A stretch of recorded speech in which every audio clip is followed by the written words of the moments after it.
மது என்பது மனிதன் பிறந்த காலத்திலிருந்து மனிதன் இதை கண்டுபிடித்து அதை பல்வேறு வடிவங்களில் உற்பத்தி செய்திருக்கிறான், குடித்திருக்கிறான், தொடர்ந்து குடித்து வருகிறான். இது அனைவரும் ஒப்புக்கொள்ள வேண்டிய உண்மை.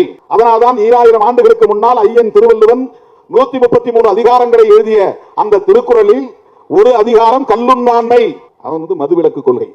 அவர்களின் வாரிசுகள் நாம் மதுவிலக்கு கொள்கையை பேசுவோம். ஐயன் வள்ளுவனின் வாரிசுகள் நாங்கள். அவருக்கும் பாட்டன் தான் 500 வருஷத்துக்கு முன்னால பிறந்தவர் நம்முடைய புத்தர். வள்ளுவனுக்கு முன்னால பிறந்தவர் 500 வருஷங்களுக்கு முன்னால. அவரும் மது கூடாது அப்படிங்கிறார். நமக்கு வரலாறு தெரிந்த காலத்திலிருந்து மதுவுக்கு எதிராக பலர் போராடி இருக்கிறார்கள், கருத்து பரப்பலை செய்திருக்கிறார்கள். நம்ம எல்லாம் மனிதர்களாய் தலைநிமிர வைத்த நம்முடைய மகத்தான தலைவர் புரட்சியாளர் அம்பேத்கர் அவர்கள் பம்பாய் மாகாணத்திலே சட்டமன்ற உறுப்பினராக இருந்த போதே அந்த அவையில் மதுவிலக்கை வலியுறுத்தி பேசியிருக்கிறார். நாங்கள் அம்பேத்கரின் வாரிசுகள், அதனால் மதுவிலக்கை வலியுறுத்துகிறோம்.